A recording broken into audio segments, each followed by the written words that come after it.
بسم اللہ الرحمن الرحیم۔ السلام علیکم پیارے بچوں، سبق ہم پڑھ چکے ہیں رحمت عالم صلی اللہ علیہ وآلہ وسلم۔ آج ہم اس سبق کی مشق کو کریں گے، تو آئیے اس کے سوال کو دیکھتے ہیں۔ کالم الف میں دیے ہوئے الفاظ سے متعلقہ جملے سبق میں سے تلاش کر کے کالم بے میں لکھیں۔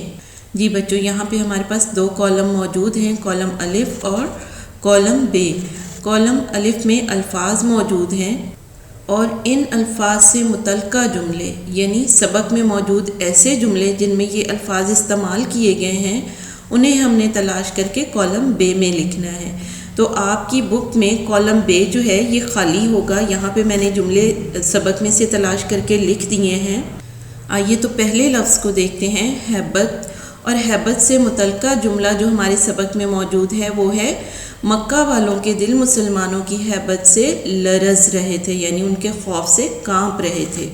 اگلا لفظ ہے ہمارے پاس مشقت، اور مشقت سے متعلقہ جملہ جو سبق میں موجود ہے وہ ہے، اپنے غلام اور خادم سے ایسی مشقت نہ لو جو اس کی طاقت سے بڑھ کر ہو۔ اگلا جملہ ہے ملامت کا، یعنی ملامت سے متعلقہ جملہ جو سبق میں موجود ہے وہ ہے، نبی کریم صلی اللہ علیہ وآلہ وسلم نے فرمایا، آج تم پر کوئی ملامت نہیں۔ جی بچوں، یہاں پہ اس جملے کو میں نے واوین میں لکھا ہے۔ جب کسی کی کہی ہوئی بات کو اسی کے الفاظ میں کوٹ کرتے ہیں، یعنی جیسا اس نے کہا ہے ویسا ہی لکھتے ہیں، تو اسے پھر ہم واوین میں لکھتے ہیں۔ اگلے لفظ کو دیکھتے ہیں۔ اگلا لفظ ہے ہمارے پاس تکلیف۔ جی بچوں، تو تکلیف سے متعلقہ لفظ ہے، جملہ ہے، آپ صلی اللہ علیہ وآلہ وسلم جانوروں کو بھی تکلیف میں نہیں دیکھ سکتے تھے۔ اگلے لفظ کو دیکھتے ہیں۔ اگلا لفظ ہے ہمارے پاس خیر، اور خیر سے متعلقہ جملہ سبق میں موجود ہے، قریش بولے، آپ سے بھلائی اور خیر کی امید ہے۔ خیر کا جملہ کیا ہے؟ خیر کا جملہ ہے سبق سے متعلقہ، قریش بولے، آپ سے بھلائی اور خیر کی امید ہے۔ جی بچوں، یہاں پہ چھوٹی سی مسٹیک تھی، اسے میں نے درست کر دیا ہے۔ آئیے تو اب اس مشق کے اگلے سوال کو دیکھتے ہیں۔ سبق کے مطابق درست لفظ لگا کر خالی جگہ پر کریں۔ جی بچوں، یہاں پہ خالی جگہیں جملوں میں دی گئی ہیں اور ہر خالی جگہ کے سامنے دو الفاظ موجود ہیں۔ ان میں سے درست لفظ کی مدد سے ہم خالی جگہ کو پر کریں گے۔ پہلی خالی جگہ ہے ہمارے پاس، مکہ والوں میں اب ڈیش کا حوصلہ نہیں تھا۔ جی بچوں، اس کے سامنے دو آپشنز ہیں، لڑنے، مرنے۔ تو ان میں سے درست آپشن کون سی ہے، درست لفظ کون سا ہے؟ ان دونوں الفاظ میں سے درست لفظ ہے لڑنے۔ تو بچوں، لڑنے کو لکھ کے ہم خالی جگہ کو پر کریں گے۔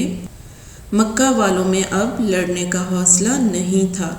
اگلی خالی جگہ کو دیکھتے ہیں، جو بیت اللہ میں آ گیا اس کے لیے ڈیش ہے۔ جی بچوں، یہاں پہ بھی دو الفاظ اس کے سامنے موجود ہیں۔ ان میں سے درست لفظ کے ذریعے ہم خالی جگہ کو پر کریں گے۔ دو لفظ ہیں، آسان اور امان، اور ان میں سے درست لفظ ہے امان۔ جو بیت اللہ میں آ گیا اس کے لیے امان ہے۔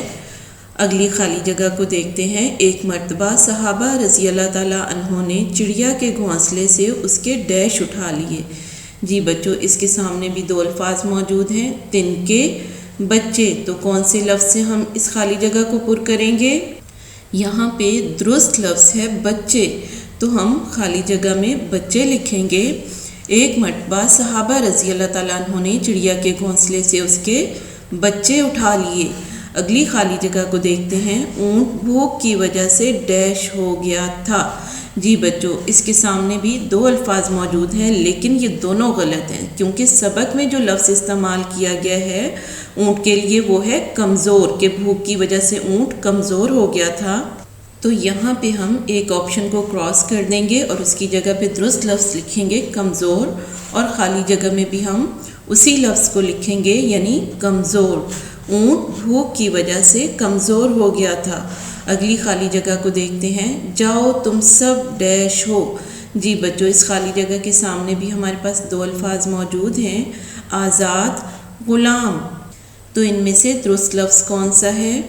ان دونوں الفاظ میں سے درست لفظ ہے آزاد۔ آزاد کو ہم خالی جگہ میں لکھیں گے، جاؤ تم سب آزاد ہو۔ پیارے بچوں، یہ تھے ہماری اس سبق کی خالی جگہ۔ آج کا لیکچر ہمارا یہیں پہ ختم ہوتا ہے۔ اللہ حافظ۔